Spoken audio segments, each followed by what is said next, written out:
Welcome to another episode of the Saving Hindrances podcast. As always, my name's Phil. I'm the host and creator of the podcast, and we got another topic for you. This one not brought to you by the tarot cards, as I talked about last episode. I've stepped back from the tarot cards a bit. I feel like I was chasing spirituality, as I like to call it, and to stop myself from doing that, I stopped relying on the cards to give me topics and went back to my roots. Back to looking at what's going on in the world, what's going on with me, what's going on with the people I have conversations with, and then bringing that into how I go about coming up with a topic. Because the cards were giving me specific ideas to work with, and everything there was great. It was working really well. I liked the option of having the cards to kind of give me a little bit of a guidance. But again, the chasing whole spirituality thing, with the topic we're going to talk about today, the topic is fear. There's a teeter-totter effect. There's this very common thing that occurs when people try to make a corrective action. They make a corrective decision. They go way far the other way, and then they have to recorrect from that. And I like to call it either the roller coaster effect or the crashing RV effect. When you're driving an RV, you want to make very small corrections. Small to the left, small to the right, small to the left, small to the right. And you bring it back in, because if you make really sharp adjustments, you're going to crash the RV. With the teeter-totter, that kind of idea, or the roller coaster. Like if you're trying to balance a teeter-totter and one person kicks off real hard, you're going to be really unbalanced. So universal law, there's this thing called balance. The universe is always trying to find it. And we as humans are also trying to find it in some way or another. And balance is what gets us to states or points at which we feel comfortable, or we find homeostasis. Homeostasis is a balanced place to be for the body. Now, keeping that in mind, balance is universally unbalanced. To be in balance, one must also be unbalanced. So the universe uses that idea of the duality logic, the trinity of two sides of the same coin, the measurement of balance. There must also be unbalance. It does it through asymmetry.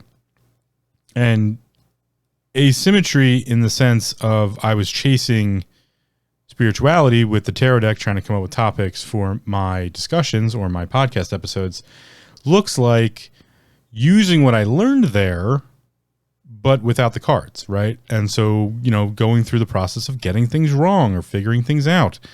And that brought up this subject that I've been kind of toying with for a while now, which is fear. And it's not to say that I was fearing, there wasn't any great level of fear there as far as, can I come up with new topics, or do I need the cards? No, my fear was very minutely, because there's different levels of fear, and fear is just the descriptive word we use to cover a lot of different things. We'll get into the definition here shortly. I had this minute fear of am I going to overcorrect? That was my biggest fear. I'm always kind of worried about that. A worry is also partly a fear. So I was in this place where I'm like, all right, well, I don't want to rely on the cards, but I also want to still go in the direction that they were taking me in this feeling out what's going on in society, feeling out what's going on with the people around me, feeling out what's going on with me. There's this act of listening there, and to listen to we live in this crazy world right now, and there's a lot of crazy crap going on. What do people need to hear? What do we need to talk about? What do we need to, if the topic of discussion is typically self-awareness and mental health and also spirituality, what are the things there that I need to be discussing or should be discussing, or in some way relating back to? And oftentimes, I get into some sticky situations. I talk about some not so easy to talk about subjects. And last episode I did that. Episode 57 was the discourse episode, and I talked about some tough things. I brought up some interesting, or I don't know if it classified as interesting, but I brought up some tough subjects. And in doing so, I had a moment before publishing that episode of do I really, is that really what I want to talk about? Is that really where I want to go down? Is that is that the thing I want to piss people off and get them to pay attention? Is that a topic I really want to talk about? And that's fear, right? That's fear. So let's get into the definitions here, and I'll get into a little bit how I made the decision to go ahead and publish that episode, and also how again, take the connotation out of things. Fear doesn't always have to be a terrible thing. We need to master our fear or control it in some ways. So let's get into the definitions here. Number one from Merriam-Webster's dictionary: an unpleasant, often strong emotion caused by anticipation or awareness of danger.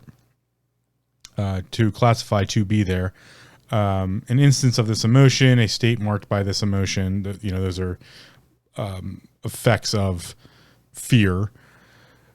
Second definition is anxious concern. So the first definition was kind of talking about anxiety a little bit. So we have a second definition here is anxious concern. That's also known as solicitude. Profound reverence and awe, especially towards God. I thought that was an interesting one. We'll come back to that. As we all know, I like to bash formal organized religions. So I'm sure I'll be able to use that in some way. Let's see. Last on here for the nouns is reason for alarm. Also a signaling of danger. We have the verb of fear, which is to be afraid of, expect with alarm, to have a reverential awe of. That goes back to that third definition from the nouns, to be in reverence of something, that's specifically a god of some sort, to fear a god, to feel small in the presence of. The archaic definitions for the verb fear are frighten and to feel fear in ourselves, into oneself. The intransitive verb is to be afraid or apprehensive. So fear for your life, fear to go out. Those are our phobias. Those are partly fear-based in the definition sense. So back to number one here. An unpleasant, often strong emotion caused by anticipation or awareness of danger. So fear, the definition there also covers this thing like anxiety. And I thought it was interesting to step into some of the synonyms here of fear. So we have alarm, dread, horror, terror, fearfulness, panic, trepidation, anxiety, fright, scare. In the verb side, we have to fret or worry, to sweat, to fuss, to trouble, to stew, to bother with. Let's step one pace to the right. We're going to try to stay balanced here. So let's take one step to the right and look at, and I'm not talking in left or right terms. We're going to take a step, pick a fucking direction. You can't say anything nowadays without stepping on a landmine in that sense of like, oh, the right or the left or Republicans or Democrats, and none of it matters. It's all bullshit. And that's what I'm going to get into specifically here with this idea of fear, because I think there's a piece of fear that a lot of people don't always look at. And it's one of the things you can do to better understand how the outside world is affecting you is to look at what's scaring you, what is bringing you fear. Now, going back to that first definition, and what's bringing you an unpleasant, often strong emotion caused by anticipation or awareness of danger. These are the things that our body was created, or not created to, parts of our body were created to, literally that's our only function to do. We have the lizard brain, the hippocampus idea of the vagus nervous system connection. It's designed to pick up outside influences that might be trying to kill us. That's our fight or flight states. That's our parasympathetic versus sympathetic nervous system states. Our body is designed, like most mammals are, to pick up, or most animals, all like reptile, mammal, whatever you want to, most things that exist and move and do and have predators or have things that can kill them are designed to experience something along the lines of what the nervous system does to us when we are in a dangerous situation. And this comes in all different forms and factors and methods and ways. There's many techniques and concepts and principles that all engage with these things. Just in the walking down to the corner market or getting in the car to go to, the gas station to get some snacks, there's probably thousands of inputs of this thing known as the vagus nervous system, the central nervous system, and all of our sensory apparatus that are queuing up responses and at some cases elevating those responses into what we classify as fear, an unpleasant, often strong emotion caused by anticipation or awareness of danger. We might get the tingliness on the back of the neck. We might get our erector pili muscles might lock up, and that makes our hair stand up. We might just get like a chill or make if you've ever experienced night sweats or night terrors, where you just kind of you wake up and your body's locked and you're very aware of what's going on. and it was just something random that occurred in the house. If you hear a knock or a noise and you get that lockup position because you don't have enough information to know what's really going on. The body's designed to recognize these things. If without this response, without the fear response, I can tell you right now, we wouldn't exist. We would have been eaten by bigger things, by large cats, by bears, by wolves, hunting packs. If the human system did not have a fear response, you wouldn't exist. No humanity would have existed. Something would have came along and ate us. That's one of the biggest responses a rabbit has, is its fear response, and then the norepinephrine response that comes after that allows them to just go gone, just hoppity hoppity hoppity hoppity gone. They're constantly being aware. All animals are doing this because they have predators, and they have to be, predator prey. Even predators also have some sort of response structure built into their nervous system to be aware of their surroundings. So my idea of fear is really awareness of your surroundings. To have the fear response is great. It's a great thing. I like to take the connotation out of things, but sometimes I like to put a different connotation on them. And a fear response, without it, you probably wouldn't survive very long, because you wouldn't know what's dangerous and what's not dangerous intrinsically. Just an intuitive idea of like, stove's hot, shouldn't touch it. Car's coming at me, shouldn't walk out in front of it. I feel some sort of buzz in the air. Oh, there's an open electrical current happening near me, be an outlet or a down power line. Shouldn't go near that. Like, that's the reality of the fear response, in my opinion, is, an unpleasant, awfully strong emotion caused by anticipation or awareness of danger. To unpack that a little bit more, what we do in the mind is just a translation of what's happening to the body and also to the spirit.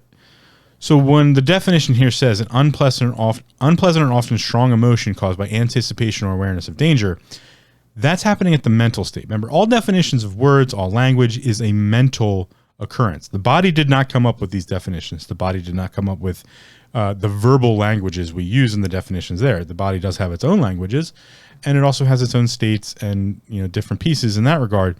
So when it comes to fear, the body feels fear way, way before we do.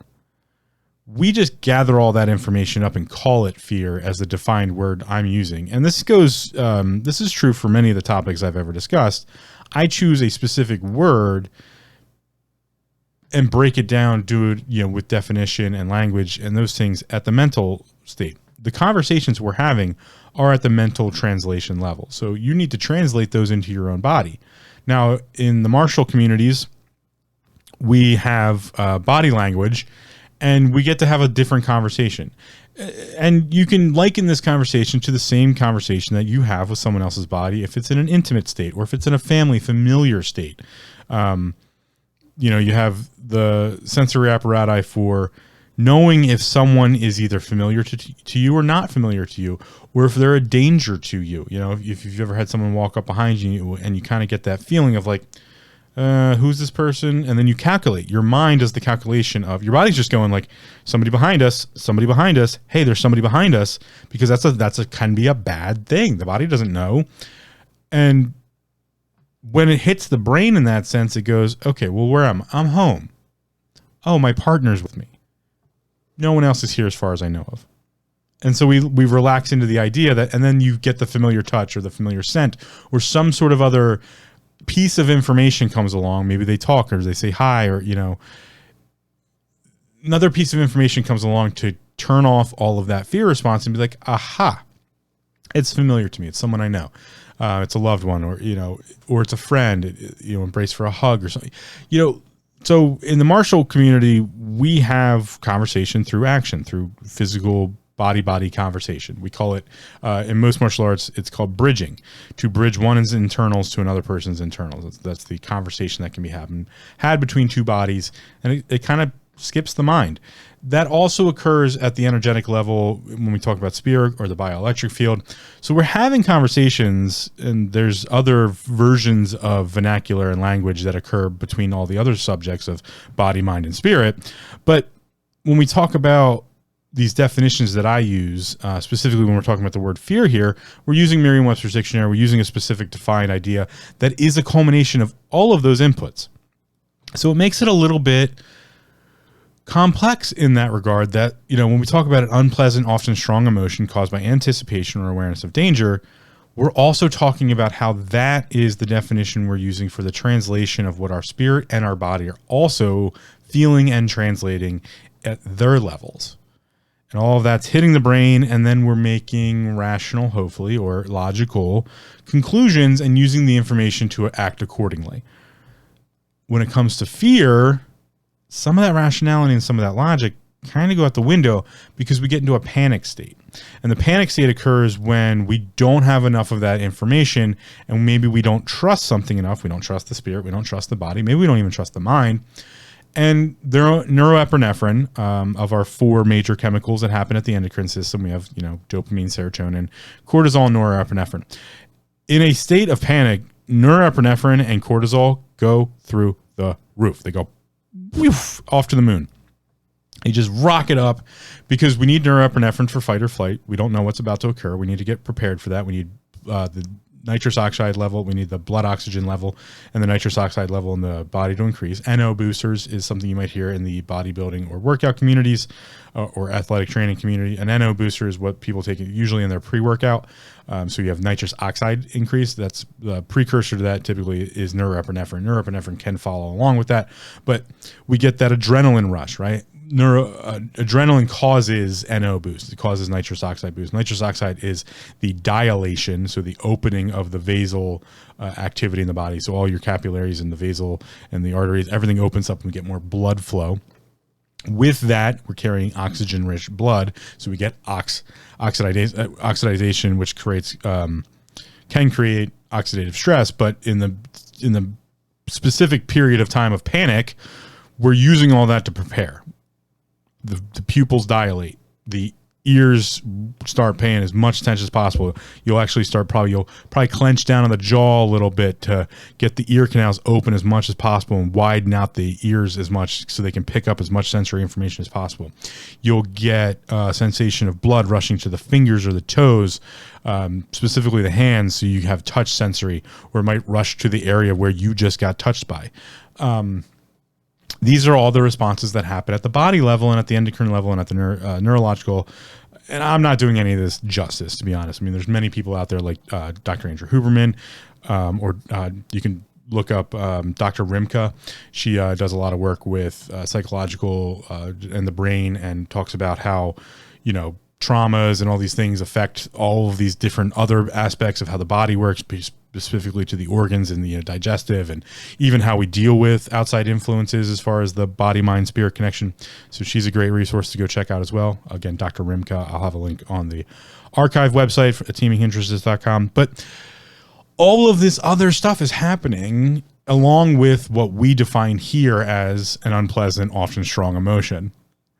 Well, almost anything could bring that on, right? That could be anything from I ate a bad burger to, but remember, it's caused by anticipation or awareness of danger. So, in the bad burger reference there, like knowing something was like way too undercooked or something, like, and you bite into it and you get that sensory of it, like, oh, okay, no, that's not right. And, instantly the brain goes from fear to, ew, gross. That's just gross. But originally the state was fear. Like, if I eat this, I might get sick. This isn't cooked correctly. So that's a fear response by this definition. So let's step into the other definitions here, because I want to expand upon this a little bit. We have an anxious concern.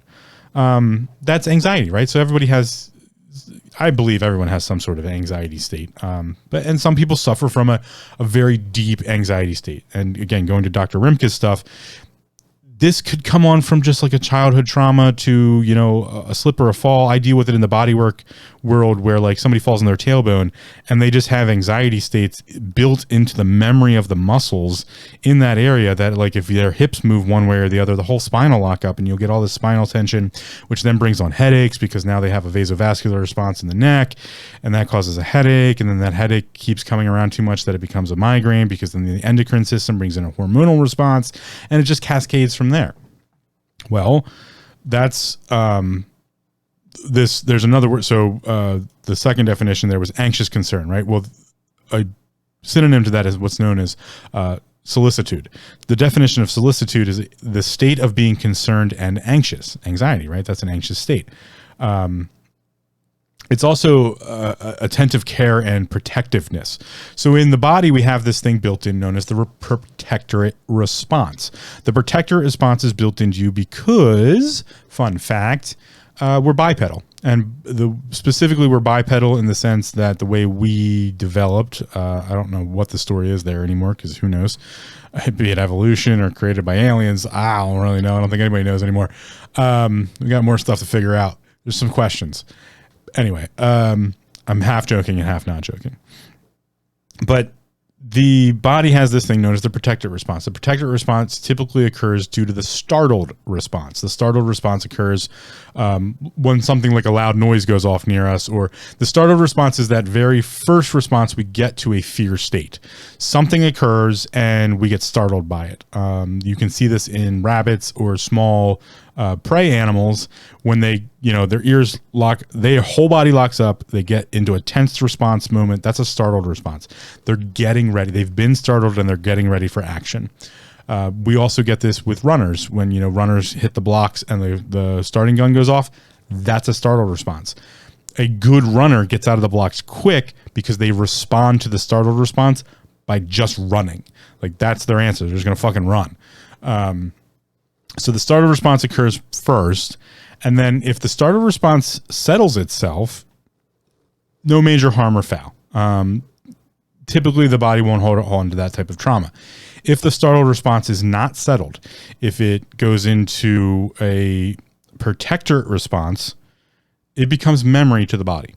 So a reoccurring startled response, such as when we talk about abuse, right? That would be a startled response.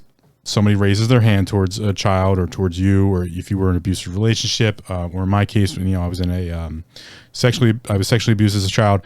So like, it took a really long time for me not to have a startled response to the idea of intimate contact, just intimate contact. Someone touches me intimately, someone wants to kiss me, or, anything like that. And that eventually progressed for a while into my fear of just general contact with others that was outside of a professional realm. Now I'm a body worker. I work on people's bodies, and I used to do martial arts. So when it was in a professional setting, I was in control of, I did okay with it. And that helped me eventually get into being okay with non-professional settings. But for a while, it was really weird for me to like let someone hug me or let someone touch me, or like people who were just touchy in general. It was very much, I backed away from that because I had this over responded startled response to being intimately touched, because that to me equaled the abuse that I went through as a child, and led to like something like I don't really want to be involved with that, right? For a small portion of my life, there was some ED, erectile dysfunction issues with that as well, because even thinking about getting into a intimate situation didn't feel right to me, because I had what was known as a protector response. And the protector response was when the startle response occurred so often and was so ingrained into me physically that the mind didn't have any say over it. In fact, what was occurring was you actually have more memory cells in the rest of your body than you do in your mind combined. So there's more combined memory cells in the body than we actually do have in the brain. And so that's where we get the statement from muscles have memory. And one of the things that muscles are really good at remembering is trauma and traumatic issues, because we need that to survive. So I can't be mad at my body for having held on to that just because of the information I have now. I understand why people do get very frustrated with their bodies over these things. So when we have a protector response, that's when the body locks up, and we're bipedal. So typically what happens in a protector response is we lock up the front. We call it the superficial front line. It's the front fascial line of the body. And we lock that up as hard as we can. What occurs there is the intercostal muscles, the little muscles in between your rib cage, they shrink as much as possible to bring the ribs together. So you actually want to get the bones as close to possible because that creates our suit of armor. Our ribs are our armor. The second thing that also does is by the tension of the intercostal muscles, they pull tension on the fascial lines of the deep core line and bring the organs up against the rib cage wall so that they're tucked up and protected, and can deal with impact or deal with anything that might be coming at them. And then second to that, we get the sternal line and into the abdominal. We get a lockdown effect, so we want to pull ourselves forward. And actually, if we let this go too far, it would pull us right into what's known as the, some people see as child pose, but it's also the, blanking on the word here, curling up into the fetal position. That would be that would be like the full response. If you let the fascial system and the musculoskeletal system go right into a protectorate response, you would actually just curl up into the fetal position.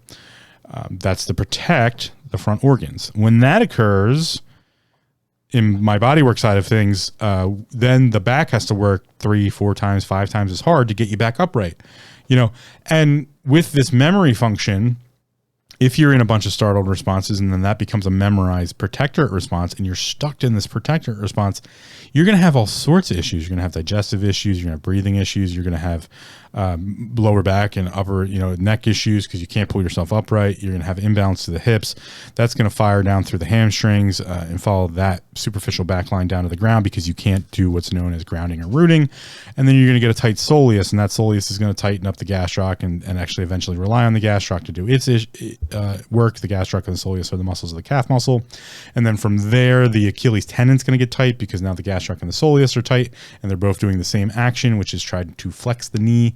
But by doing that, they have to actually propriocepт the plantar flex the foot, and that makes the Achilles tendon tight. And then from there, the fascia of the foot, so you might get plantar fasciitis because you're in a protectorate response. This is how interconnected all of these things are. And so when we talk about fear, we have the body's fear response, we have the mind's fear response, and then there's a spiritual fear response that I haven't even gotten into yet. But all of these things are part of anxiety, right? So just being anxious about something is enough to cause a stressor to the body, to cause a startle response or a protectorate response, and make all sorts of things go all wonky. And the more we do that, and the more often we do that, and the greater what's the word I want to use on this one? I don't want to say severity, but I guess severity would work. Intensity. We'll use intensity instead of severity. The greater the intensity of these responses on a regular basis, the longer we're going to hold on to them, and then eventually gets to the point where we don't let go of them and they sit. And now we have what I call just fear in the body. Your body has fear stuck in it, has some sort of anxious response stuck in the memory of the body. And a lot of my job is coming around and working on the body to help release those things. And that can be done in many different ways. Bodywork's not just the only way. You can get chiropractic, you can get acupuncture, you can get psychological, or to go through counseling. There's supplementation that can help with this. There's all sorts of other areas to bring in to help with these responses, but they are a buildup of a fear response, a unpleasant, often strong emotion caused by anticipation, awareness, or danger, an anxious concern, also known as solicitude. A reason for alarm, which is called danger. All of those things bring on these responses in the body. So it's really important to kind of understand fear, right? And how we often look at fear as like, oh, I'm not afraid. Well, you better fucking be, because it's a good response. It keeps us safe. If we didn't have that protectorate response, we wouldn't be able to defend the organs. And then anytime, in pre-modern warfare and even in current modern warfare, if you took impact, I'll use it in the martial sense. If your body doesn't experience fear or know how to use that cautionary tale of like, always flinch. I can't stand when people are like, oh, I don't flinch. Good. That means I hit you in the face. People who are like trying to train against their flinch response have no idea what they're doing. I'm going to tell you that right now. If somebody's like, oh yeah, I'm a badass, I don't flinch, you could try to throw a punch in my face, that just means they're going to let you hit them in the face. If anyone ever does that, I give you full permission. Not hard. Don't try to break their nose or give them a black eye, but tap them in the face, maybe slap them in the face because they're an idiot. in my personal opinion, coming from an instructor of martial arts and self-defense, is that response of flinching is the quick twitch response of the body going, hey, you're about to get hit. Oh, you're not doing anything about it. No, I'm going to get us out of the way. It's a great response. It's a fear response, and we need fear to survive. If a rabbit didn't have fear or that type of response, the norepinephrine drive, cortisol levels, pay attention to everything, let serotonin rise slightly to help balance things out so I can make logical, informed decisions. And then as I'm disappearing off into the woods and the wolf is getting left behind, I might give myself just a little bit of a dopamine reaction to be like, yes, this was a great thing. I'm running away and I got away. That, if we didn't have that, we wouldn't exist, and no animal who didn't have that wouldn't exist. I'm sure throughout the history of the earth, there were things that had some sort of evolutionary function or didn't have that, or had their badass moment of, I'm not going to flinch, and they died. That's what happened. They went extinct because they couldn't protect themselves. So, like I was trying to bring up with that example of, we have a fear response or an anxiety response, some outside influence that creates this unpleasant, strong emotion of anticipation or awareness of danger, and that gets built into a startled response, and then that startled response becomes a protector response. See how the wording there changed to the verbiage that came into the states? So we have a fear state or anxiety state that brings on a startled response. Startled. Well, I don't know if I really want to be startled, but at least I'm aware. I'm paying attention, and then becomes a protector response. So we flip that whole idea of being startled into the body doing its job wonderfully. The body goes, all right, lock up the intercostals, create the rib cage into a set of armor, lock down the erector spinae group and the multifidi of the spine, leave the multifidum, the muscle that connects the multifidi, the little muscles in between the spine, leave that slightly relaxed because the erector group is doing its job, so the multifidum can stay, so I can feel different particular movements and pieces there. But lock down that erector group because I need to protect the spine as well. Bring the base of the neck down, get the chin towards the chest, lock up the shoulders above, bring the traps in to protect the cervical spine, put the awareness in the center point, get the eyes to function and not, focus on that, but open up the hearing, lock the jaw in, get the hearing canal open as much as possible so we can bring in extra outside information. Produce some norepinephrine so we can get ready for action if we need to run or if we need to fight or flight state. Also bring up the cortisol levels. This is a stressful situation. We want to know that this is not good. We want to memorize. This is not a situation we want to be in, so we should do things that keep us out of that situation, bring our heightened awareness state into factor there. I can go on and on, but the body gets into that state. That's called a ready state. It's a protector response. Is a good response. Now, again, if it overcorrects and goes into a full-on protector response and curls up into the fetal position, that could not be great. So, keeping those things in check. The problem occurs when we don't let go. We don't let go of the fear in the end. And thus, we're actually being fearful of fear. That's when things change a bit. That's when things can go kind of bad, kind of wrong, kind of damaging to the body, the mind, and also probably the spirit as well.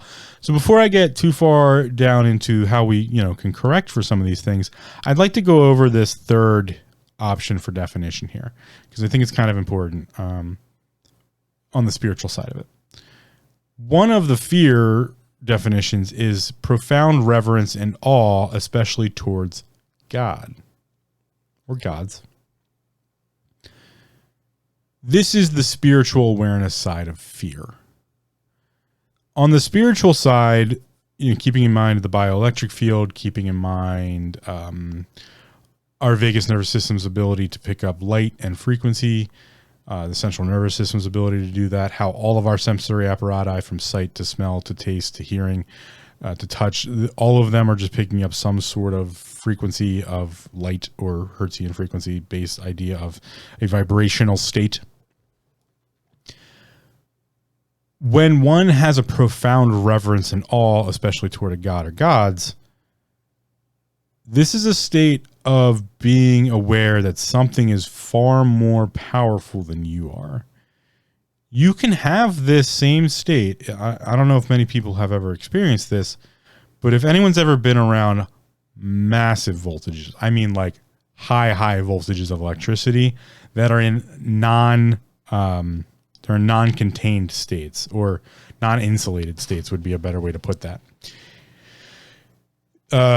If you've ever been around high voltage equipment, and even if it is grounded and also insulated, there's still just this feeling. I liken this to the state of this profound reverence to a god or gods. It's this understanding that this thing, this piece of machinery or whatever this, or maybe it's a giant, high power line, cable line that is open and, or even just like an open power line can also kind of give you this, or a transformer. It's this feeling you get.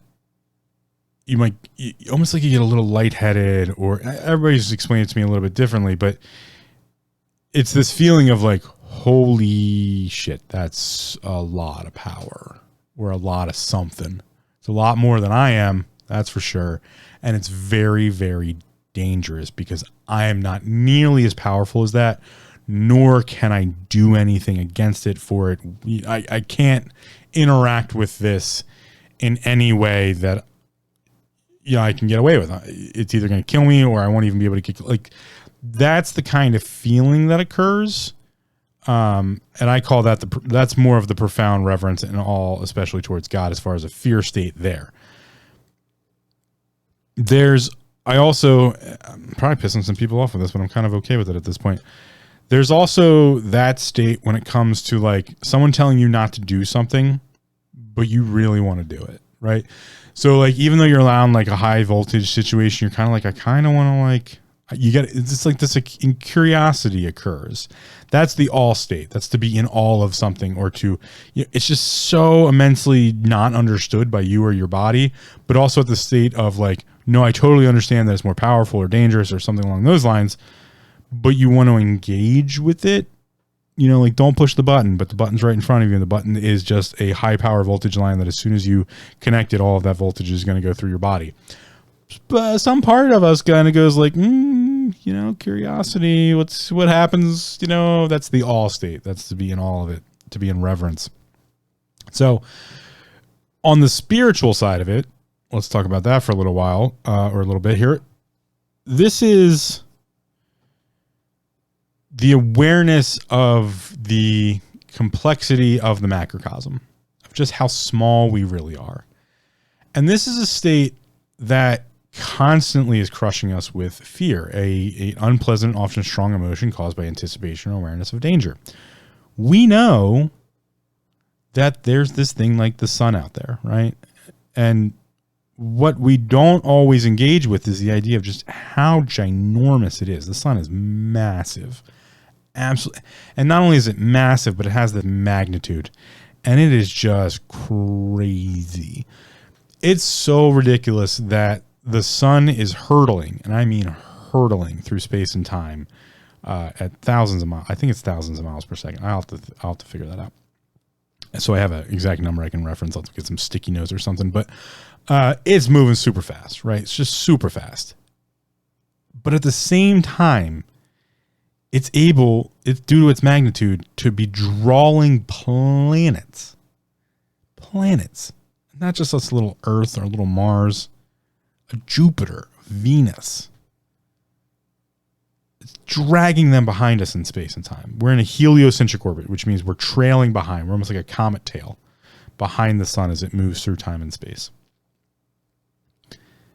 Just the magnitude of that and the power of that is crazy. This is the argument to be made that a lot of original worship in human history was worship of the sun. It brought about light. It brought about crops. It brought about life-giving energy. It when it went away, it got cold, and when it came back, it warmed up again. So it brought heat, and which is a necessity of life, specifically for humans, because we can't survive without technology known as fire, shelter, food, and also clothing, unless we're on the very small band of the equator, which there's not a lot of livable space there. So, why wouldn't an educated, and I'm not talking uneducated, why wouldn't an educated populace worship something like the sun? We take the sun for granted. Without the sun, we don't exist. We don't live here. With the lack of sun that we get currently, we have plenty of people in modern society that are very vitamin D deficient because it's the only way we get vitamin D. The only way we get one of the most important things in the body is from taking the radiation from the sun and using the melanin in the body to turn it into this thing known as vitamin D, and then storing that in the subcutaneous fat and also in some of the bone marrow to produce something known as provitamin D hormone. For those of you who haven't heard me say it on the podcast before, vitamin D is, yes, a vitamin. It's a vitamer. It's a vitamin we need. And there's a couple different versions of it. There's D2 calciferol, which is typical what you find in vegetables. And then there's the D3 we create through our skin, through the absorption of the solar rays. But, big but here, we don't produce it in the body without some sort of outside influence. And it's also a hormone. It's actually one of the most important hormones in the body. So as a prohormone, vitamin D controls somewhere from 3,500 to 4,000 processes, a lot of which have to do with our immune response and general control over what's known as the vitamin B uses of carboxylation, methylation, and all of the different ways we tell something to turn something else into something else so that we can use it because we're lacking it. And that's what vitamin D is. It does as a prohormone. So without it, no, we would not exist. And without it, yes, we will die and wither away. So, if you just lock yourself in a dark room, you're going to wither away and you're going to get sick and you're going to feel, your muscles are going to degenerate. And yeah, that's what, unless you're supplementing vitamin D or have some other sort of outside influence to make that. So I say this very specifically. The educated populaces of ancient us were smart in what they did. They worshipped the sun. It was the most important thing to survival. Without it, we die. We don't exist. The plants don't exist. Food sources don't exist. Animals don't exist. Nothing exists without this interaction of the Earth's magnetosphere or the atmosphere with the sun. And then, so in the same regard there, we have this weird thing where we have the stratosphere and we have the atmosphere of the Earth and the magnetic sphere that surrounds it because it has magnitude and it's constantly passing through the dielectric plane in some rotational function that it creates this idea, because that's how electricity or magnetics get, defined into a Hertzian frequency state or light-based state. So it also, in my particular opinion, has what's known as a plasma core, which allows it to take in outside background radiation and turn it into mass. That is one of the most amazing things a planet can do and does. Not a solid iron core or plasma core, which again traps outside radiation and turns it into whatever it needs. So trying to stay off that soapbox for a second here. That's an educated populace would be like, this is the greatest thing ever and it's amazing and we should worship it and we should reverence it. And thus we go back here to the third definition. I'm going to take out the word God and we're just going to put the sun there. Profound reverence and awe, especially towards something like the sun. Something so profoundly necessary for life and action and being that we would be kind of fearful about it all the time and thus be in an anxious state because if the sun goes out, if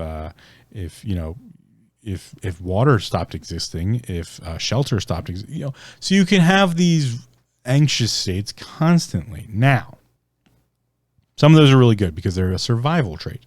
It is a survival trait to have fear, to be aware, to be paying attention, to take in outside information and be using it to survive, to act accordingly. In the modern world, we become very fearful of things that I'm not going to put in connotation here. Some people will be like, oh, it's stupid to be fearful of this. No. We just have the signaling mixed up, in my personal opinion, because we don't have control over our fear states. That's the one thing I haven't really talked about here. Pardon me as I take a sip of coffee. So we haven't really talked about what to do about fear, right? So I talk about self-awareness. I talk about mental health. I talk about spirituality. Well, what's this thing called fear, Phil, and how do I better control it or use it? This is what the Stoics tried to practice. This is what meditation is part of, using to understand, is to get control of these responses. And remember the synonyms of fear here. I'll go over them again here. Alarm, dread, horror, terror, trepidation, scare, fright, panic, anxiety, fearfulness, alarm. Verbs: bother, stew, trouble, worry, sweat, fuss, stress, fret. I think I already said that one. But all of those things are part of fear. So they're synonyms of fear, or they're part of the fear response. So in regards to self-awareness and mental health, understanding the function of fear, I believe it to be the first part, which is what I tried to spend the last 45 minutes explaining. Fear is a good thing. It's good to be fearful. It's good to be paying attention to the things that could kill us or kill our loved ones. Or there is balance that is necessary. So like I was talking about how I was focused on the tarot cards and I thought I'd step back from that. You can't go the complete and opposite direction, not be fearful of anything. That's my analogy when I talk about the people in the bravado community, or the poor martial arts community of like, oh, I don't flinch. That's stupid. That doesn't make any sense. There's no logical reason to want to have that to happen. You want a flinch response. You want to control what happens after it, though. They want to eliminate the thing that's keeping them from getting hit in the face. What you really want to eliminate is that reaction being the last step in the process. I'm just going to flinch. That doesn't work really well. That response is a poor response to just flinch and lock up. That's not going to go well.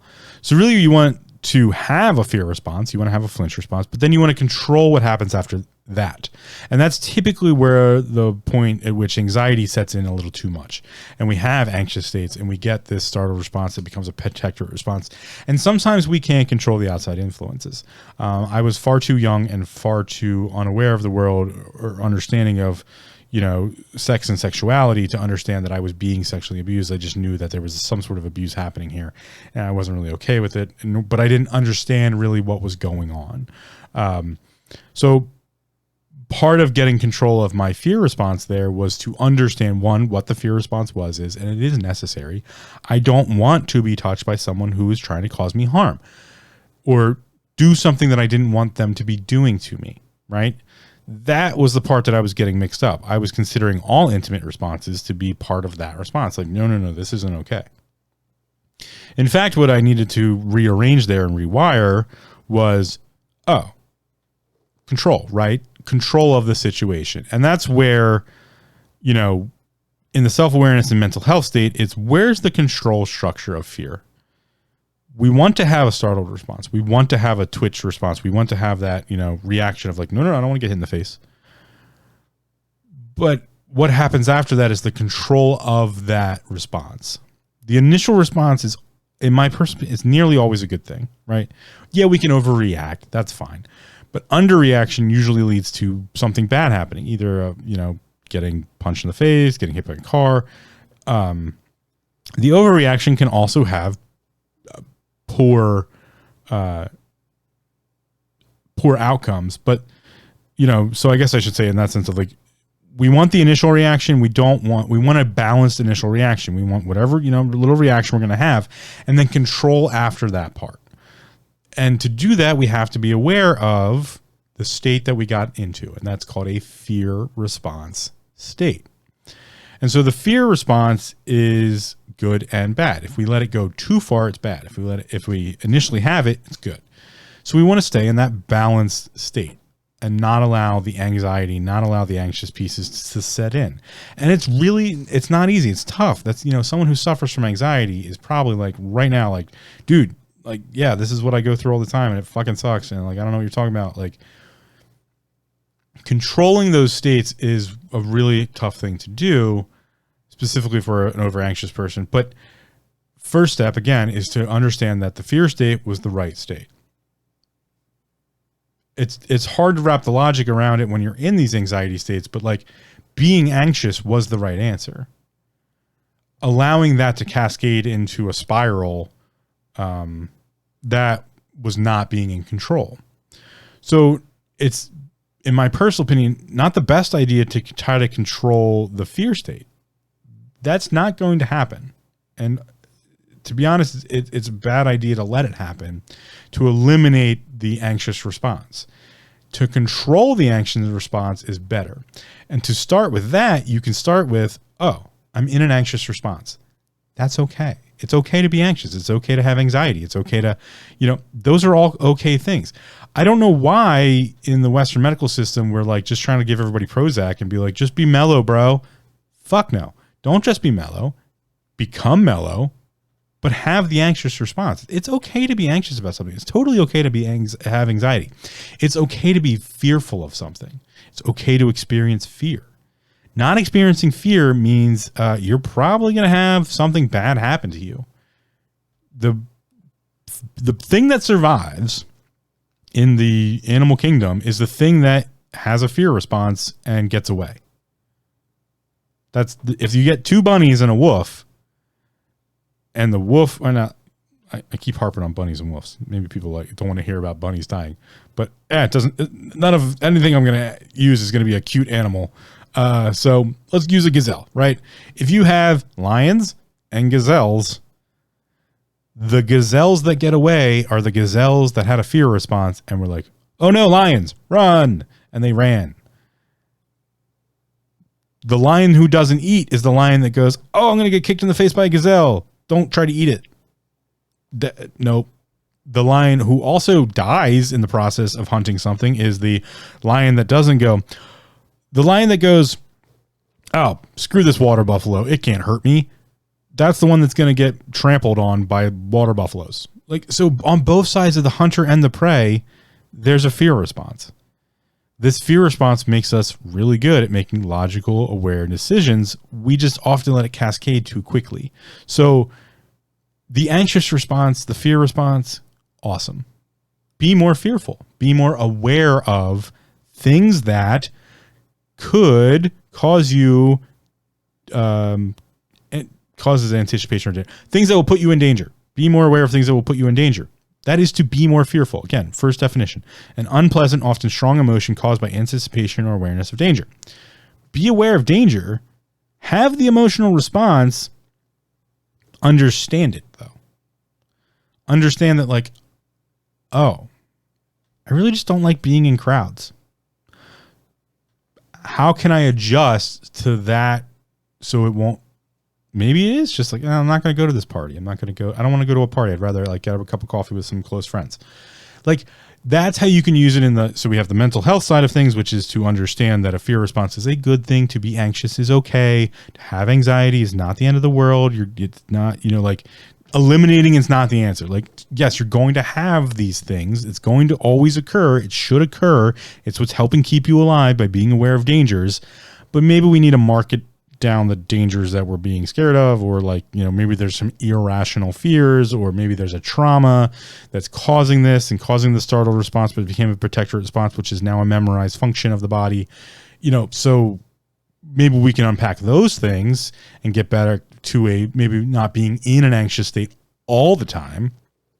Or on the other side of it, maybe we can go into the idea of okay, am I having too strong of a reaction? Am I having too little of a reaction? And, play the balance game there. Okay, maybe you understand now that anxiety, fine, fear, fine, but, oh, maybe I'm just having too strong of a reaction and I need to kind of figure out what's causing that. And then we can bring that into the mental, we'll take it from the mental health into the self-awareness state of oh, maybe I just won't put myself in positions where that I can allow that to happen, or maybe I'll do it less frequently. One thing that happened with me recently is I had to go to 2 events that were a lot of people, and I don't do well in large crowds. And often I turn into an ambivert, which is, I turn into a extrovert because I'm an ambivert, which means I would much rather prefer to be an introvert and be alone and be in my own space and in control of my surroundings and know what's going on. Maybe just a few people here or there, small groups. Putting me in a large group of people, I create a large bubble around me as quick as possible. And if I have to get engaged with the situation, I become an extrovert, which means people pay attention to me, because when people pay attention to me, I know where their attention is. I know what they're doing. I know where they're looking, why they're looking at me. And I can engage with them, and I can keep them on some functional area of my center line. And I also know where they are and know how to control them slightly, in the sense of like where I move and then where their, awareness moves and visual cortex. I become an extrovert to control the situation. If I can hide on the sidelines or hide in the peripheral or, slowly slip away, I often do. When I can't do those things, I'm very good at being in control of the situation. I'm kind of an asshole that way. Sometimes I take a little too much control of the situation, and I don't allow it to be more organic, and I do this as a functional feared response. I don't want to be in a large group. I don't trust everyone. I don't know what's going to happen. There's too many variables. I want to know where all the exits are. I want to know who's carrying what, why they're carrying it, how intoxicated they are, what their previous qualms with me might be or not be, or what are their previous qualms with someone else. Like, I want a balanced homeostatic state. I don't want all of these extra variables to have to deal with. And if I can't leave, then I have to engage with them. And if I'm going to engage, I go to my Marshall situation of I'm going to take control of the situation. I'm going to impose my thought, my reality upon the situation so that it can't be done to me. That's how I deal with situations. And recently I had to be in one of these situations, and it was it was a wonderful celebration. And it was great. It was great. Everybody had a good time. It was great. Right.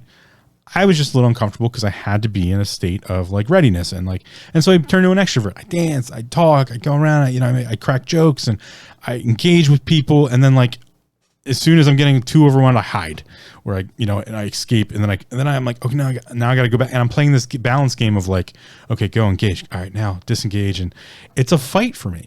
To be honest, the way I treat it is I treat it like a combat situation. I treat it like, all right, I'm going to engage, now I'm going to disengage, now I'm going to lock, I'm going to hold, now I'm going to take a superior position, now I'm going to give up that superior position to take a new superior position later on. It's this constant mental game like that. I also had another situation very shortly after that where the similar thing. It was a party, great time, people having a great time, great celebration, everybody's awesome. But there was also a lot of new people for me, so that was a whole thing.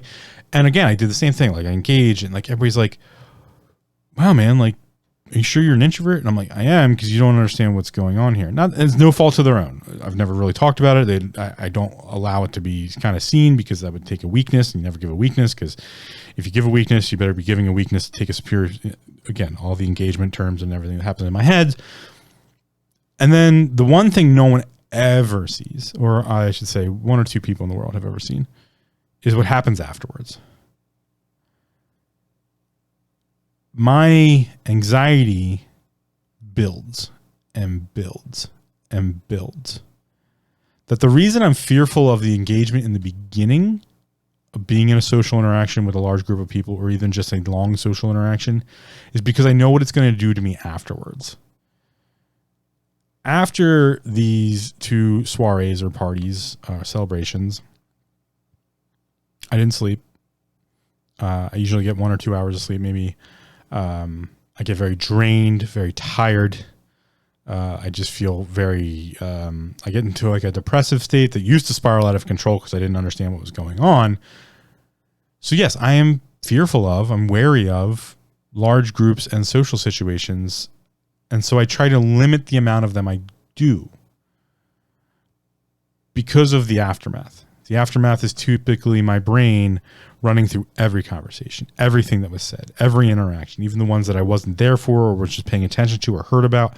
Every line, I break it all down. I try to put it all back together. I create this weird web map and all of these reference points. And then I get into a memorization thing of did I talk to someone in a professional setting and maybe they'll come see me at my job, and then I'll need to know what they told me when they said, because I expect to be on my game. I treat myself at a high level. I want to activate at a high level. So if I have a conversation with somebody at a party that I got invited to, and I was interacting with someone and I gave them a business card and they told me about their frozen shoulder, or they talked about this or their hip, and and then also oh, they talked about their family and oh, they're, this background. I to have that queued up and ready when they come to see me at my job, because I'm a professional that way, and I like to bring those things in. I like to make them comfortable. I like, to have that stuff ready to go so that we can engage and we can have a good rapport, so that they can trust me, so that I can help them, because I need them to trust me to help them.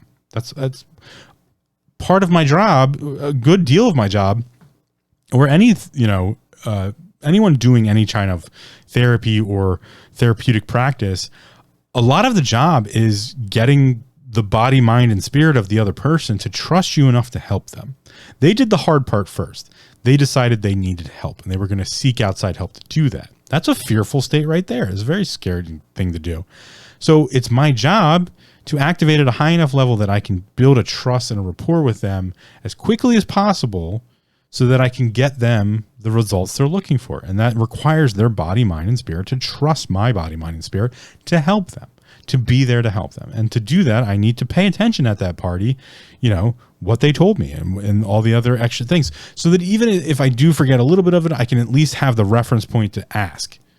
And so my mind goes through these fucking acrobatics of, what did that person talk about? What did that person say? What was their reaction to, even if it's a nonverbal thing, like, okay, this person said that, and then I was paying attention to this person over here. What was their physical cues and reactions? And then I do that at every level. I do it at the body level, the mind level, and the spirit level. I also do it at the combination of the body and mind, which is heart. And I do it at the combination level of the spirit and mind, which is soul level. I do it at every level. I execute the understanding of like what happened, what occurred, and I run through it over and over and over and over and over again, because repetition is the mother of all skill, and it also helps with memory function. So I just repeat it over, and so I don't sleep. And then I try to distract myself, and I can't distract myself. So I go back to it and I dive into it. And then, I take a break. And so I don't sleep the next day. Usually I don't sleep that night. And I might not sleep very well the next night. I've gotten better at that. Thanks Cliff High's Pure Sleep.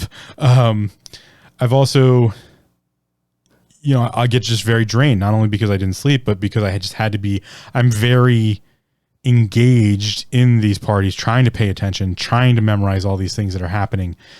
And I have a little bit of a photographic memory in that sense, but also I just have a memory. I just have a really good memory that I use.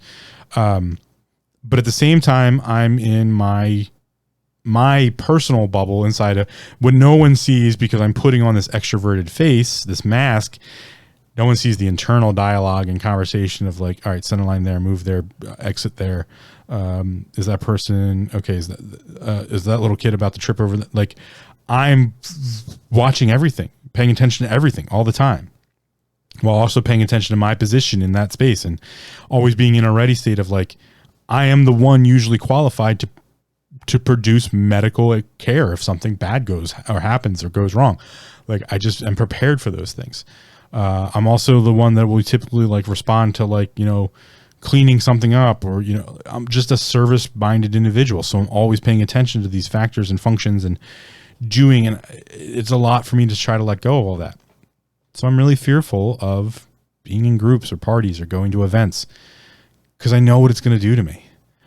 It's not fun. I don't like it. I don't like the recovery that comes from just going to an event. The recovery is typically not worth the momentary gain of the function. So I'm very choosy about the functions I do go to. So it's a huge statement if I show up and I turn it on. Like, I know what that's going to do to me. So when I do that, a lot of people have no idea. Like, this is me honoring the situation, because I know what's about to happen to me. I know the next 3 days of my life are going to be kind of shitty, and I could spiral out of control back in the days.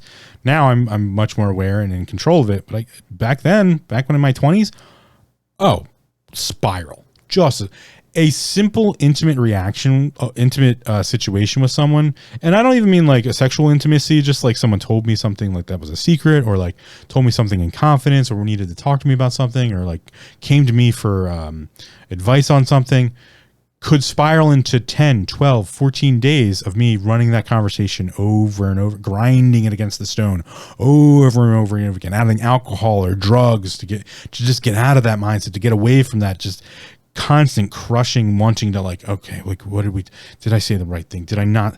This is my anxiety response there. becoming better aware of it allowed me to take better control of it. And that's a lot of what self-awareness is all about. That's a lot about mental state is all about, mental health is all about. And so, being aware and then also acting with that awareness, acting with the understanding that, no, fear is a good response. It's good for me to be fearful of going to these, big soirees and parties and stuff because I know what it's going to do to me afterwards. So how can I, better adjust for it? So I've adjusted enough now that it's typically I just don't get a lot of sleep that night. I'm tired the next day. I'm drained. And I know. Okay, get through the workday. My clients are all owed that every time I get through my workday. And then take the day off if I'm going to work out or something like that, or do a light workout just to get that dopamine response. Have a decent meal and try to get to bed early. Don't stay up late. Don't do anything else that's going to be like, definitely don't do a back to back. Oh, that's, I had to do that technically for, the first event that I was talking about. There was the night before and the day of. So like that was even rougher. But so yeah, and try to space things out. And I do this with my friends a lot. And I've never really sat down to talk to them about what I'm actually doing. One of them knows. Two of them. Well, one of them really knows what the hell I'm doing, and he's very aware of. Like, all right, give him some time. He'll be back. He'll come back around. He'll hang out again, but he just needs time away. That's just how I am, and so a lot of them don't know that. Like, the reason I disappear for 6 months to 9 months at a time, 3 months at a time, and then come back is because I just can't. I just. It's not in me to be that type of person. I'm just not it. I'm an introvert. I'm a sage on a mountain. I like my space. I like to be in control of my space. I like to do my thing. Even when I did public speaking, that was a lot to go do a public speaking engagement or to, speak with groups of people. I used to talk about my story and talk about the things, I'd be much better at it nowadays. Hit me up if you want me to do a public speaking event for you. But, there's a contact submission form on the website. But back then it took a lot out of me to go do those things. Just cause I would run through it over and over again of like, did I help someone? Did I say the right thing? Could I say that a different way? And yeah, part of it was applying my trade of being someone who connects with other people and, I used to talk about my suicide attempts and my experience there of how I, combated depression and, my small bout with, drugs and alcohol a little bit. Not that I wasn't anyone who really needed to seek like professional help, but I had a problem, I drank too much. I, used marijuana as a crutch. So that would also take a lot out of me. And then it would add to it. And so it was a poor time in my life to have decided to even try to get on the soapbox to do those types of things. But I did it because I like to help people. Honestly, like that's what it all really comes down to. That's what this podcast is really a lot about is I like to try to help people. I like to try to build these connections and have discourse, as I talked about in the last episode. So the fear response can be beneficial. I learned to be afraid of doing these things too many times back to back. I also learned to be afraid of drinking alone at a bar because I knew if I was drinking alone at a bar, it was because I had to drink socially because I couldn't trust myself to drink alone in my house because something bad could happen. I learned to be fearful of dying because I learned the connection of the mind, the body, and the spirit, where the body's just a bunch of cells and bacteria, trillions of cells and bacteria, trying to do one thing, replicate and survive, and provide us very thanklessly with a body that we get to go have experiences with. This is what we talk about when we talk about samsara and we talk about enlightenment and spiritual understanding of, the body being the vehicle for the spirit or the soul. Really, the body is the vehicle for the soul, but the spirit has implanted a consciousness into the body. That's what they're talking about, is that like, this is a thankless job this body does for me, my consciousness. It's thankless to sit here and be fueled up by coffee and a nootropic to, do this podcast, to talk for an hour to 2 hours at length, just going. That's a thankless job the body does. So to be aware of that function of like, oh, well, I mean, My body's doing everything it can to keep itself healthy and to keep the cells in good state and to be alive and to replicate the cells to generally live. Me taking that away from it is a asshole move. Not to say that, I'm not trying to call anyone who committed suicide an asshole, but for me personally, like I had to take it to that level of like, dude, you're being a dick. Like you're totally being an asshole to your body. Stop doing that. Stop going on the binge drinking bender. Stop, smoking weed every day, all day.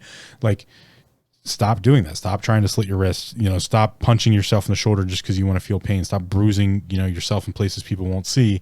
Stop cutting. Stop, doing these things that cause yourself harm. Stop going to a martial arts class just because you want someone to take their anger out on you and hit you and like be the punching bag for them. Stop doing that at a mental level. Then is where I engaged after that. After I solved the body stuff, I was like, all right, stop doing this shit to the body. Just stop doing that. Then I engaged at the mental level of like, all right, stop letting people berate you. Stop letting your family treat you like shit, even though they don't see it that way. Stop engaging in family stuff because every time you come away with it, feeling of just shittiness and just dread for the next time and just feeling just bad. Something bad always happened, even if they saw it that way or not. Like, didn't matter. My perspective was this was just bad for me. Stop engaging with people who didn't give a shit about me. Stop letting people walk all over me. Stop standing up for myself. That was where I had to start engaging at the mental level. These were all fears that I had to address. They were all unpleasant and often strong emotions caused by anticipation or awareness of danger. Sometimes the best thing to do is just not put yourself in danger. Sometimes that's the best response you can have to fear.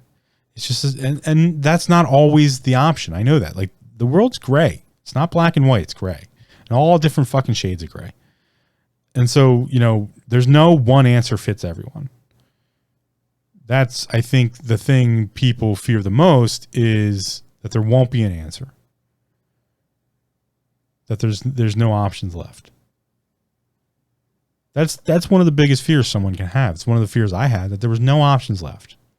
And one of the things I had to learn was there's options. And sometimes they're really fucking tough. And sometimes you're going to fail. You're going to have to look for another option. But the universe typically, I can't even say typically, the universe provides balance asymmetrically. If you put in the effort, something comes out of it. It's when we stop putting in any effort.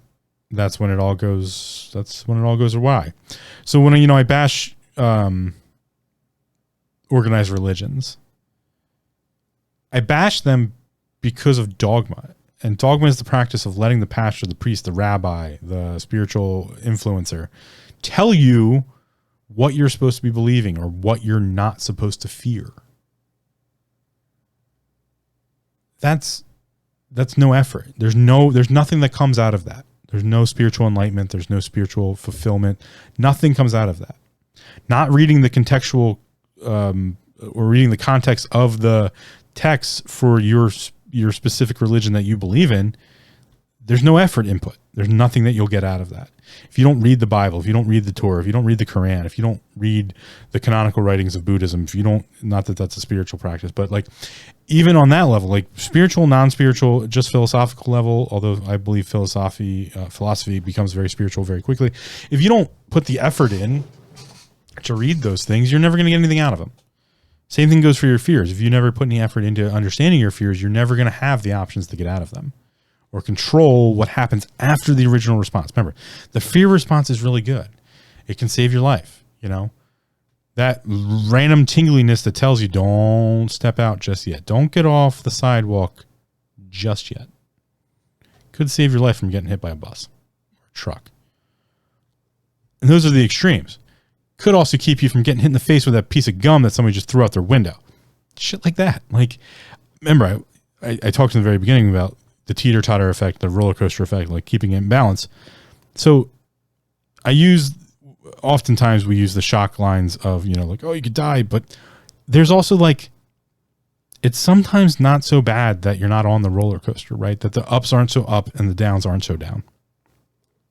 That we do pay attention to the fear responses. My fear response tells me to not get myself into too many group engagements at a high frequency or even intensity, really, to keep it minimalized as much as possible, because that just makes for a better me. And so my fear response is not that I'm going to die if I go to a party or a soiree of some sort or some sort of celebration. No. Just that I'm going to have to suffer a little bit for it. And there's going to be some suffrage after. I'm going to have to deal with some stuff. So to be choosy and to pick the right ones, right? Not just go to the bar for the hell of going to the bar. Like that doesn't work that way. There's going to be problems for that. So instead, picking the celebrations that I definitely should go to and I want to go to, and so that I get to enjoy them. I do get to be that extrovert, and there is some part of me that does have some enjoyment there. And that's kind of me balancing out the suffering that's going to come of it. So I might as well enjoy it, right? I might as well commit. I might as well enjoy the situation, because if I just mope in the corner, then I'm not only going to mope in the corner, but then I'm also going to have the moping the next day and the suffrage from after that. So I might as well enjoy what I can. Not go too far, not get fucking annihilated, get drunk or high as fuck. Like, no, just very middle of the road, engage with some people, make some connections, maybe make a big ass out of myself for about 2 minutes to 3 minutes and then, dumb it all down. But to engage, right? To have discourse, like I was talking about last episode. So you find the balance of the fear. And then the fear stops controlling you and you start controlling the fear. And that's really a point where I can't really explain, because it's a part of depression. It's uniquely who you are when you are able to control your fears. That control structure brings about a lot of different changes. And so when I harp on, organized religions in that regard, that's kind of what I'm harping on, is this control structure of the fear. They want you to be fearful of God or their God. That's war. That is warfare.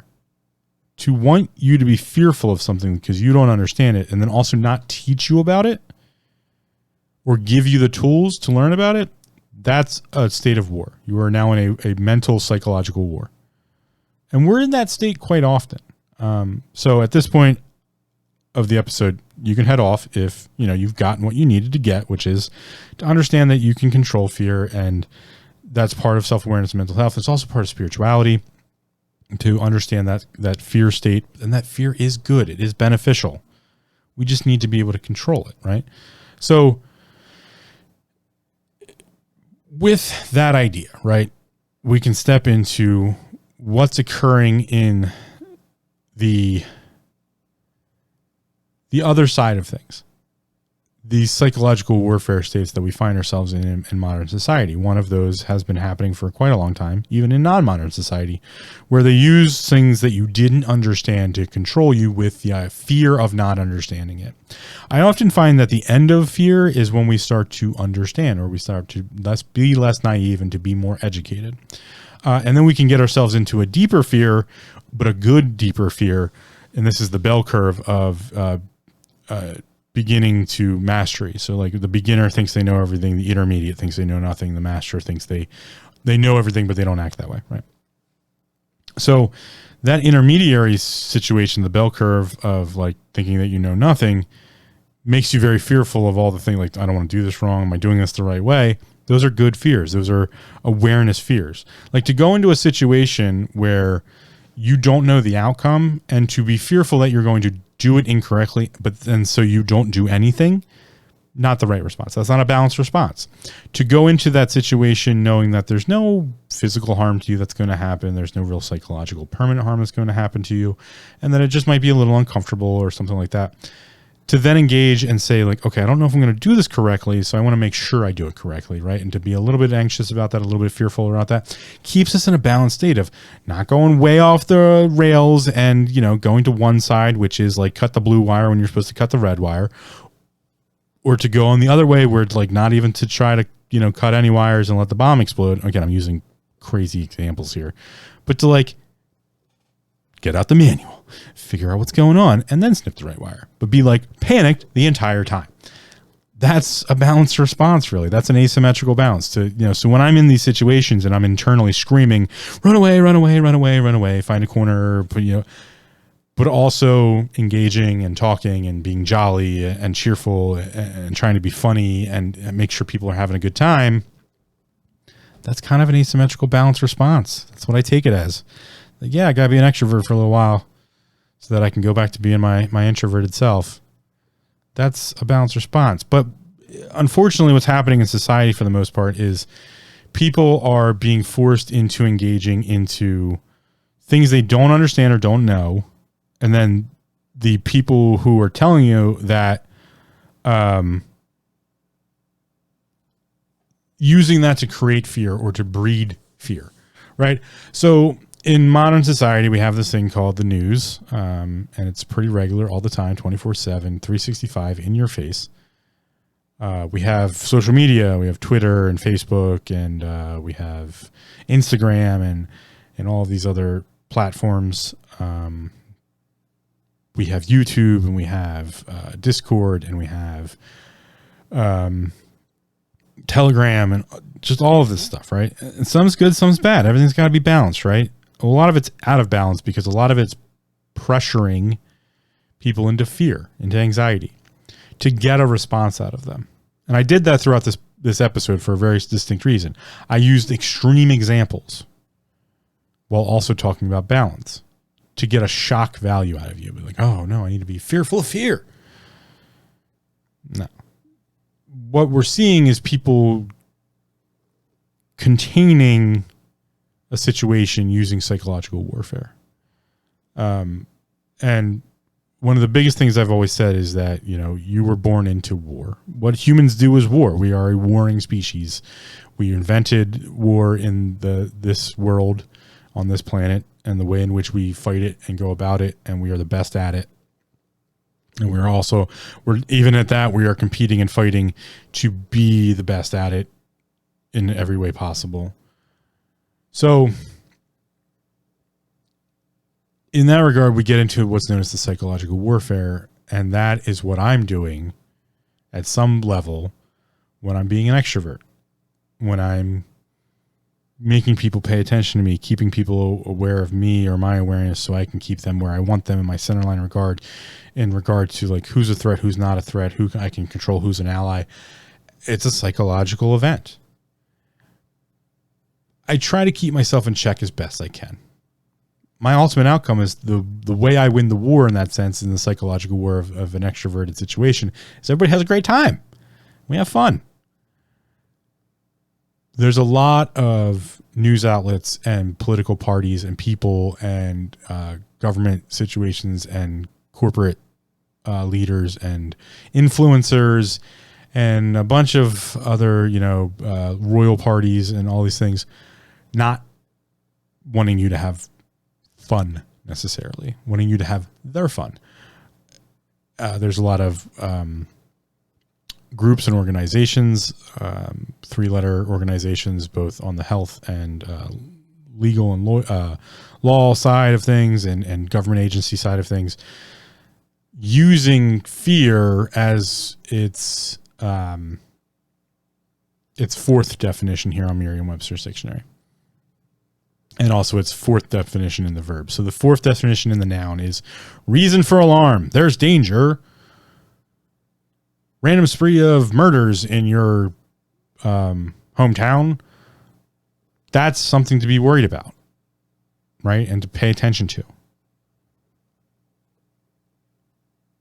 News events that are trying to get you to donate to something have typically another aspect to it. Right? Or news events trying to get you to vote for a specific political party or to see another political party or rival in a different light. That's psychological warfare. And we don't often pay attention to that because fear is a great, great weapon. Fear is actually one of the best weapons we've ever known about. You can look back at most ancient warfare situations at a empire level, and fear was the greatest tool to manipulate and to instill some sort of control over the populace. Genghis Khan, Genghis's father, he ran an entire empire on fear. He made everyone so fearful of the Mongol horde that they didn't want to fight them or engage with them. They just wanted to give them what they wanted and make them go away, even if that was giving away their children and women and females and male workers who were going into slavery to do specific trades, and also their gold and wealth and food. Fear is one of the greatest weapons ever. And it continues to be the greatest weapon used in modern warfare, specifically in psychological warfare. It doesn't necessarily need to be executed on the kinetic warfare field of war. In warfare, there are many different battlefields. There are now virtual battlefields. There always was. There was always the simulation of the imagination, which is where war all starts and ends. But there's the kinetic field of war, which means to be downrange. Downrange is when the kinetic fighting breaks out. Being downrange that's where I'm shooting towards. That has now progressed, and they use that terminology more so in if you're downrange, you're an enemy. That's what downrange means. You're an enemy, and you'll do any means necessary to defeat the enemy, which can include psychological warfare. Political parties use this to manipulate the masses. News agencies do this. Self-interest groups do this. There's 501c that do this. The charitable organizations that do this. There's, animal rights. PETA is a perfect example. PETA is one of the biggest offenders of using fear to get their way. They're just children. The organization of PETA is run by children. They know nothing other than if I make someone fearful, they'll give us money and we can do what we want. That's a shit way to go about it. Even if their message is correct, it's a shit way to go about it. And so, yeah, PETA is great at using fear. The Democratic and Republican parties are amazing at using fear. The WEF is amazing at using fear. The CDC is amazing at using fear. You didn't think I'd start listing organizations, did you? Political opponents are great at using fear. Oh, this person did this. You should be scared of what they'll do if they get in office. Does everything have a little bit of yes and no to it? Yeah, it's all balanced in some way, which means probably 50% of the news and the stuff you see on social, it's all bullshit. It's all lies. It's lies to create a fearful reaction so that you'll take action, because they want you to be scared, because scared things do things. A scared bunny runs. A scared gazelle runs. The scared lion doesn't attack. Works on both the prey and the predator. That's how powerful fear is. It works on both the prey and the predator. I've gotten people way more skilled than me in martial arts to back down because they were scared of me or what I would do. I've gotten situations as a bouncer to diffuse themselves because the individual aggressing and the individual defending both became very scared of me and my other bouncers and what we might do to get them to stop. I've gotten people to not aggress by making them fearful of the outcome. Fear works on both the prey and the predator. And the answer is not to make yourself not scared of anything, not to be fearful of anything. No. I already talked about that. The answer is to understand the controlled response that happens after. So when the news person gets on the news and says something ridiculous or outlandish that makes you scared of something, let's look towards definition number 4 of noun and fear, noun and verb of fear on Merriam-Webster Dictionary. Reason for alarm, danger. Yeah, it is. The archaic definition of fear for a verb is to feel fear in oneself. Is there danger, and did what they say just make you have fear in yourself? Or to fear yourself? They have an agenda. If there's reason for alarm, have alarm. Take preparations. Check your surroundings. Vote accordingly. If it's making you fearful of yourself, or to have fear in you, like actual fear response in you, making you stay up at night and freak out and want to take absolute action and to go kill your neighbors, they're manipulating the shit out of you. That's their agenda. When the CDC says, oh, monkeypox is going to be it's going to kill everyone. Vaccinations. Get it right. They want you to, they have a fucking agenda. Okay. It was a non sequitur. They failed at that one. That was a non sequitur. But the last few years have been great because they finally fucked up. The big organizations, the 3-letter organizations, the political parties, they all fucked up. They've shown how inaccurate they actually are. The WEF and their whole climate change thing is bullshit. Go listen to Randall Carlson. He'll break it all down for you. I'll put a link in the archive. They have manipulated the data to make climate change seem like it's going to doom and kill us all. Both sides are correct. One's not just correct. There's no way one party is the only right party. One idea is the only right idea. Climate change is not the thing we should be fighting. If we were fighting climate change and carbon CO2 emissions, they'd get off their fucking jets. The president wouldn't be riding through London in a 40-some car motorcade. We wouldn't be jet setting across the world. Greta Thunberg would not be using a jet. She would not be flying to this country and that country to talk to people and then, fucking going out for ice cream with 30 cars and people later. No, they wouldn't be doing any of that bullshit. So the question isn't climate. They want you to focus on climate change. Oh, blah, blah, blah. No, the problem is deforestation. That we've fucking ripped down practically the entire Amazon and all the forests in the world and destroyed the home of the animals and the bees. That's what's causing climate action. The climate trying to figure out what the fuck to do because the jet stream got all screwed up and now it's got to dump carbon into Antarctica to create a new ice shelf because that got melted away like it typically does because that happens regularly. It ebbs and flows. And now it's got to dump more in it because we took out and added more carbon and then, didn't give the carbon cycle anywhere to rebalance itself. We're only unbalancing it by doing all this deforestation and creating carbon emissions. So the answer is balance to that, not this other bullshit that they're trying to tout about electric car, vehicle, everything. That's unsustainable unless you come up with a new battery pack because lithium mines are killing thousands and ruining shit a lot. Like the nonsense that is being spouted and people are believing because of the fear trait is at the cusp of collapse. It's gone to, there's no way it can continue along this lines without some major breaking event where people die and then people realize they were wrong. Because people died.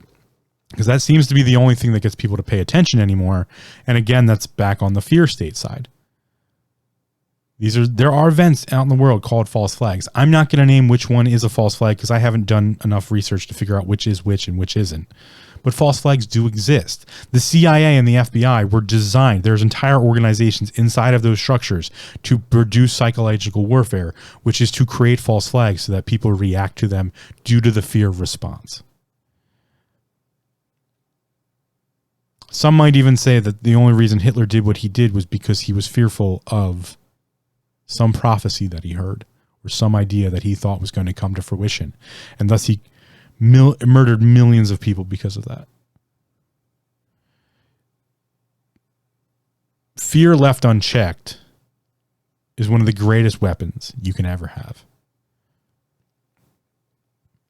Training a Marine to be fearful of another country's populace because they might destroy their American way of life, the greatest soldier you can have in the world. That Marine will kill anyone with not reckless abandon, but precision accuracy. I shouldn't just use Marines. It's more like a Delta operator. That would be a better example.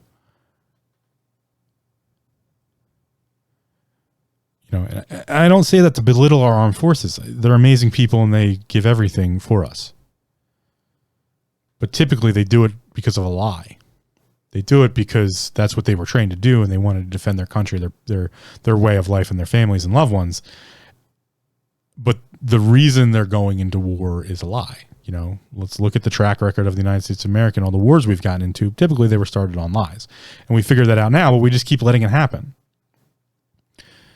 All of these huge major events in the last 30 years, maybe even 50 years, are predicated on a fear response. Fear is the greatest weapon of all time, and probably will be well into the future. Getting someone fearful of something will either stop the person from doing something or make the person do something. It works on both the prey and the predator. I don't know about you, but I don't like being either. I don't like being preyed upon by people. Someone did that to me in my life. Many people have done that to me in life in different manners. I'm not okay with it. My response was not to become the predator and then to destroy their lives because of it. Because that makes me same as them. So instead, I learned to control my fear responses. Not to say that I'm amazing at it. I still am fearful of things. I still have, stuff that shuts me down or makes me act. I just try to keep it balanced. That word is very important when it comes to these responses. It's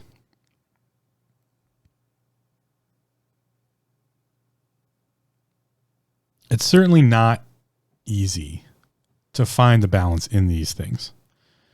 It's certainly not easy to understand what fear is and how fear can be used against you, let alone that you are in a fear response to begin with. But I think it's really important to society now to kind of understand that it's being used as a weapon. And so you need to be aware of it. And the way to start that process is to do the self-bettering process of taking care of you and your family and your loved ones and understanding like what a fear response is and how it's a good thing. To be fearful is something that's a good thing. To be aware, to be paying attention, to, go out in the yard, with the kids and like pay attention to the surroundings or, to just be aware of, the situation because there's a little fear there. There are, it's okay to be fearful of a disease. Absolutely okay. And to take precautions thereof. That's totally fine. Causing panic and mayhem because of it and destroying the economy by printing trillions of fucking dollars out of, and referencing that because we need to be fearful of something, that's not okay. All right. So there's a massive difference between protecting the family and loved ones and being aware of like, is there a snake in the yard? Don't let the kids out there. That's an okay fear response. And it's the cascade afterwards that people push into constantly. That needs to be controlled by yourself for yourself. That's the self-awareness and mental health side of it. So engaging at that level, just with your own traumas and the things you do and your interactions and your engagements, that's where you start. And then as that progresses, you can eventually bloom into where a lot of people are unfortunately getting thrown into now without an understanding of what's actually going on, is to get into the idea that you are in a psychological war and the best weapon in that war is fear, and using that fear in a gravitated method to make people have the reactions that we can predict they're going to happen or have. And thus, here's a great example for that is the running of the bulls, right? Go to Spain, running of the bulls, Mexico, running the bulls, wherever they do the running of the bulls in any, group that, or even in, a matador situation, right? So what they're doing is getting the bull to have a fear response. That's what they're doing. And they're directing that response. So a matador is directing that fear response at the little, red drapery piece. And in the running of the bulls, they're getting the bull to have a fear response in a specific pattern, in a specific direction towards the crowd, right? And then to control that as much as possible. But it's a directed fear response. That's what all these government organizations, political parties, and, political figures and people of power, Bill Gates, money, wealthy people, that's what they're doing. That's also what a grifter does. On the same side of that, a grifter does the same thing. They get you fearful of something to sell you something that doesn't do fucking anything. That's the snake oil salesman idea, is get you fearful of something and then sell you something. Choose who did what here. Read between the lines on that one. So we have to be, people are being thrown into this without even knowing now. And that's not okay. Okay. It was never okay, but like now it's to a point where like everyone's being thrown into it all the time and everybody's at some point going to go, what the fuck do we do? and people are going to start looking for answers. And that's where the measured responses need to come in, and people need to have these kind of conversations of like, okay, I need to learn how to control the fear response. I need to understand that fear is not bad. Fear will keep me alive, but I need to control the response after that initial reaction, right? So it's okay to flinch, but then if you lock up, that might not be the best answer. What is the best, or what's the best answer I can come up with in that moment? Because that's the answer. And then to not dwell on it because you only had a moment, right? So that's why I bring up fear now, because we're in a world where it's at the point where just about every day you are engaged with something that is trying to make you fearful of something to get a certain reaction out of you. You need to fear the Republican Party to vote Democrat. You need to fear the Democrat Party to vote Republican. The reality is you should fear a two-party system, because that's just tyranny with two heads. That's all that is. That's all two-party system is tyranny with two heads. You should fear that. Oh, you need to fear cryptocurrency because it's going to ruin the financial system. It's going to ruin your way of life. No, you need to fear the Federal Reserve and them printing trillions of fucking dollars and sending inflation through the roof, because that's going to destroy your life and your financial backbone. Don't pay attention to one thing because, that's the game. It's the shell game of like, pay attention over here because this could kill you tomorrow, because we're killing you slowly over here and we don't want you to see that. You got to follow people's actions and stuff. Like, people get called conspiracy theorists. A lot of this shit's coming true, and a lot of it's a balance, though. Like, it's not one side or the other, right? The extremes are never right because they're extreme. So the Democratic Party and the Republican Party are never right. It's the two party members from the Democrat and the Republican Party, each one of them, that come together at the very middle and come up with an idea. The very middle. And find as great a balance. Maybe it's a little asymmetrically Democrat. Maybe it's a little asymmetrically Republican. Maybe it's a little asymmetrically. Maybe it even bounces over into the Libertarian, or where you find the balance. That's as correct as you're going to get, because it's balance. So the extremes, they're meaningless.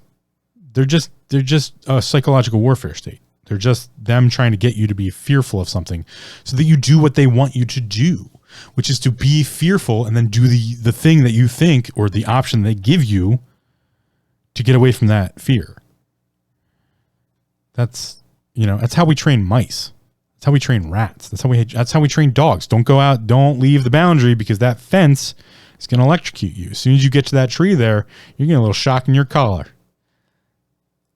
That is a fear response to keep the dog in the yard. What do you think they're doing to you every day by watching the news, going on social media? That's what they're doing to you constantly. The problem with that, though, is it's become so complex, because I know, like, Phil, what am I supposed to do? Well, it's become so complex that it's really hard to educate yourself on all the different topics. That's a lot of work. It really is. It's an absolute lot of work. So I get when people are like, dude, I don't got time to like figure out if this is the right thing to do or not the right thing to do. And so now it's become so easy to prey upon people that it might as well be, shooting fish in a bucket, or whatever colloquial term you want to, say. Like, it's become so easy to push someone into a fear response and to make something happen the way they want it to happen, because there's no way to educate yourself. One, because the information is either 50-50, bullshit or not, and the very small, 40-40, and the very 10% in the middle that's actually accurate is almost impossible to get your hands on. Or it's controlled by some other narrative. It's almost like pointless, right? And so the disparity sets in and the fear sets in. And then we end up in a dystopian situation of there is no right answer, and there cannot be no right answer because someone didn't come up with the right answer. And it's just not true. It's just not true. And so the way we combat that is we start at ourselves. We start at the core, the function of ourselves, the body, mind, and spirit. Get your heart right. Get your soul right. Put in the work. Take care of yourself. Because by taking care of you, then you can take care of others, right? That's how that works. That's the first thing you learn, in being a therapeutic caretaker or someone who does therapeutic work for someone, or even medics in the military. Like, you got to take care of. If the medic can't get to the individual, then you both die. That's how warfare works that way. You know, if you want to talk about a medic, you don't worry about the combat.